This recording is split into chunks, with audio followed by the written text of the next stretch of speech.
things are going. Just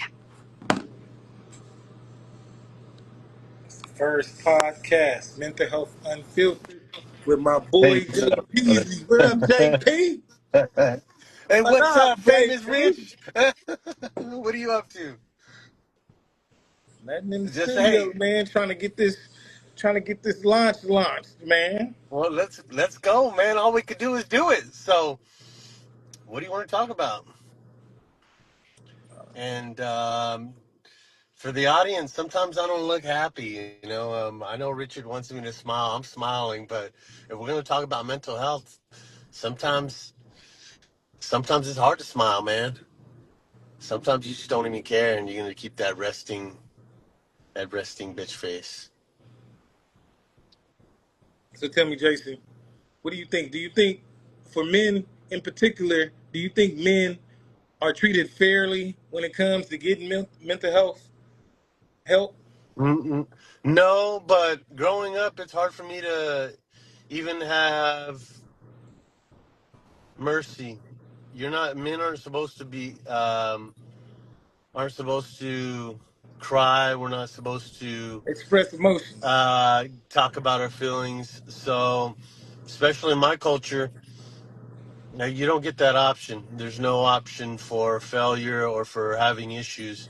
So, there's not a lot of mercy for guys when they go through mental health. You call a lot of these, if you see these hotlines, whatever, there's nothing really much for men as much as there is for other demographics. Which is true. It's the same thing in my culture. A lot of black men, they're either shunned or shamed if they go looking for mental health. You know what I mean? Me, myself, personally, I grew up with a bad life, and I just now start getting help. You know what I'm Mm. saying? From a couple of professionals, and I don't give a damn who knows it.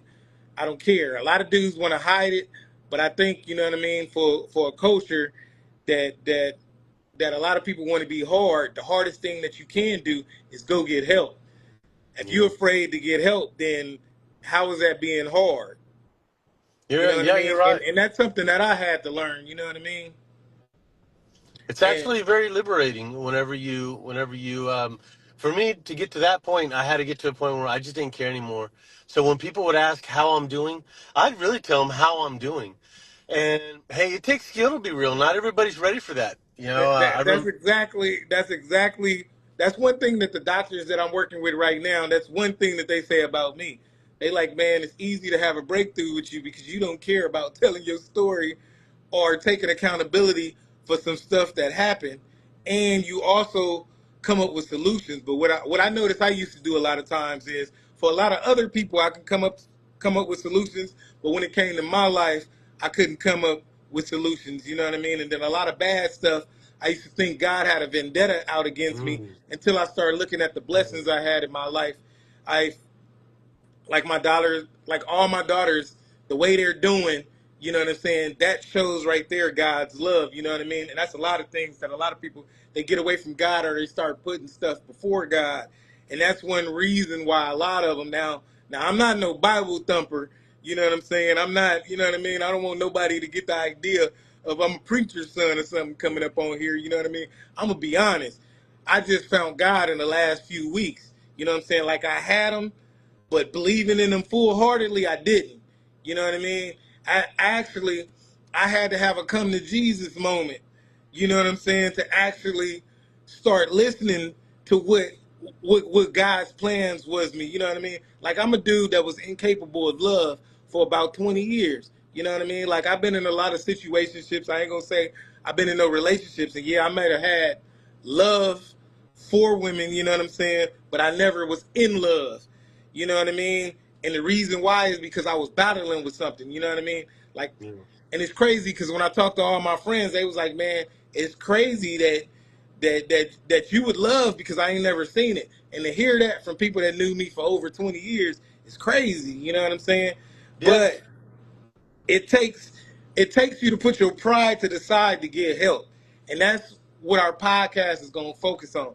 We're going to bring this to the table for a lot of men to come in and tell their story, and we also going to hit them streets so a lot of men can tell their story, and we going to get them help. one thing that I found out of my journey was not only is it hard to get help, if you ain't got insurance, it's real hard to get help. And Yeah. then finding different resources and phone numbers and stuff like that, you know what I mean? I know a lot of people, and that's the only reason why like I can get help. But for the average dude out on the streets, you know what I mean? Like I went out during my little breakdown that I had. I went out to the streets for like 5 days, no cell phone, no nothing, just me. You know what I mean? And how I knew these resources wasn't out there because I'm talking to a lot of people on the streets. They telling me their story, and one thing I ain't hear from one person was how they can get help. So the Yeah. first Yeah. thing I did when I got back my electronics and stuff, and I even had my wallet, man. I was out there with $100. You know what I'm saying? Going to the Salvation Army, getting something to eat every day. You know what I'm saying? But I did that because I had to have this come to Jesus moment.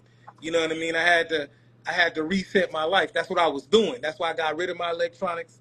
You know what I'm saying? And I went out Yeah. on this journey. My homeboys call it the Book of Eli journey because I was just out there. You know what I'm saying? Yeah, I understand. I see what you're saying. Just to go back a little bit, what you were saying, you said that, the old rich was, we have a word for it, and it's a puto.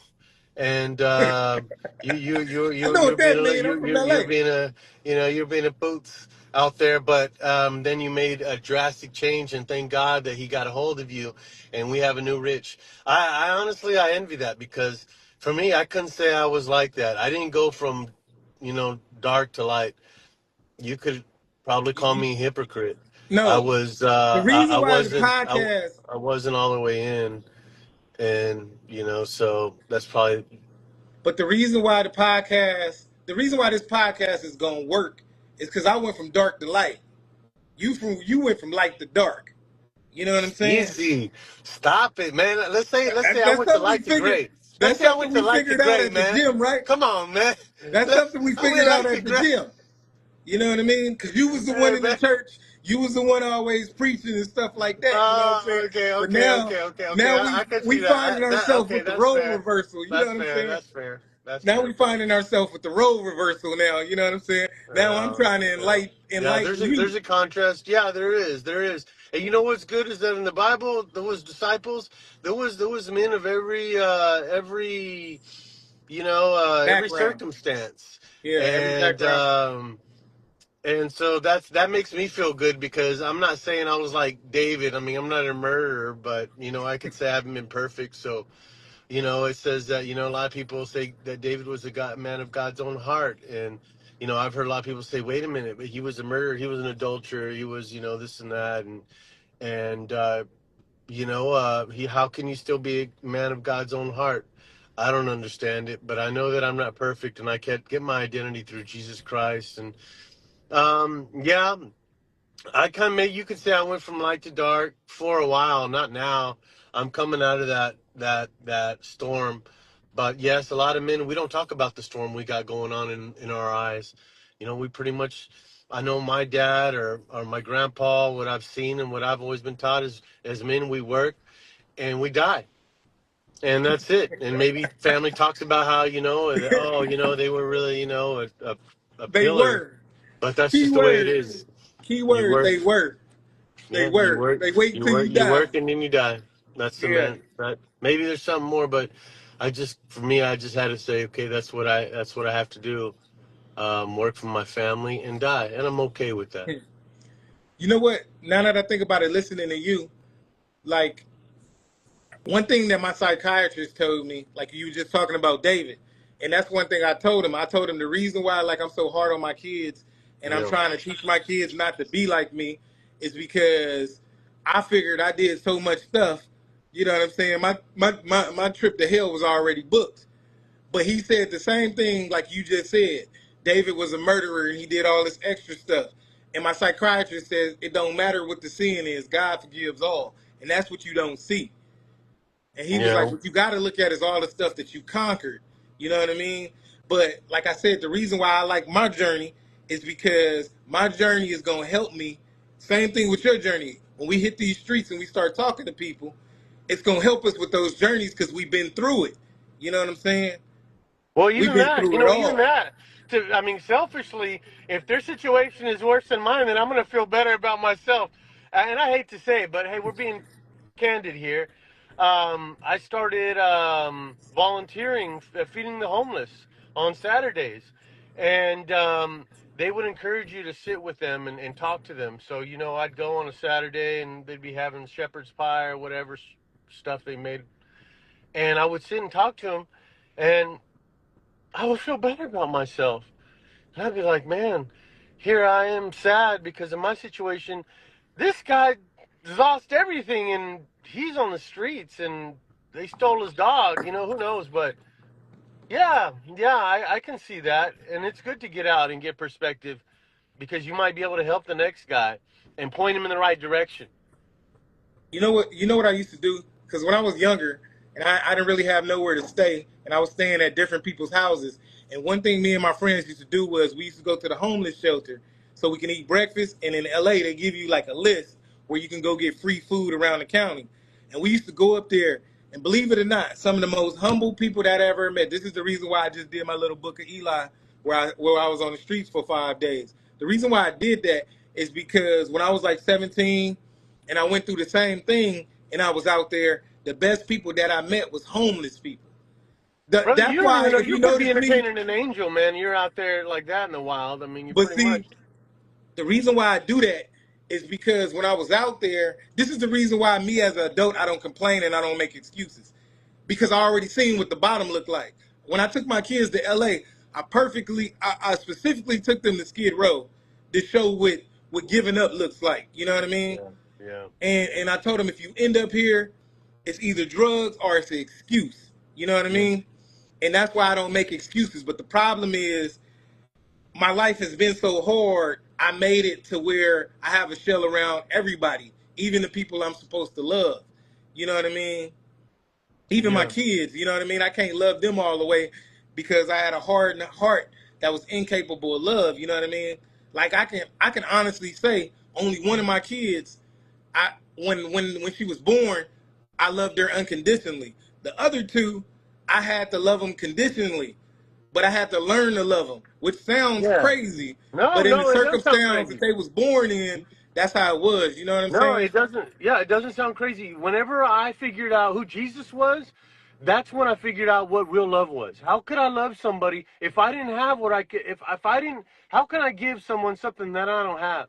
And when you said that you finally found something to love unconditionally was your daughter, and that's kind of what it had happened to me, and maybe that happens to every man. That's when you can comprehend that. Wait a minute, Jesus loves me even though I let him down over and over, and and he keeps forgiving me, and I can't understand that. Well, you know what? Some of us have children, um, and that we love unconditionally, and they're brats, maybe they're little devils.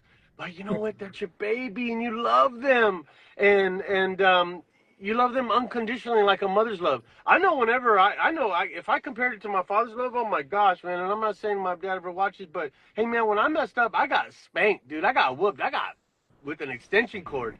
And Yeah, so yeah, whenever yeah, I yeah, would yeah. mess Same up, thing, same thing. when I would mess up, I'd say, "Oh God, you're gonna smash me out, man. This is my car messed up. Oh God, this is because I did that." But God's a forgiving God. He's a loving God, and I had to realize that when I finally understood that when Jesus died for my sins, His grace was sufficient for me. That no matter what I did, no matter what all the porn I looked at, all the drugs I did, all the dirty stuff I did nobody knows about. You know what? Jesus still loves me. And the devil gets in my mind and it made me think that I was my sin. But I sinned. That's what I did that. But I'm not that. And so, I had an aha moment not too long ago in my life that it's also bad not to accept that grace. Because if you don't, you're saying that God's sacrificing Jesus wasn't enough. And so now I just obey and say, God, I know you've forgiven me, but it's taken a long time where I just kind of beat myself up. See, the thing, the difference with me and like you, with me, you and Bud is you and Bud, y'all more versed in the Bible than I am.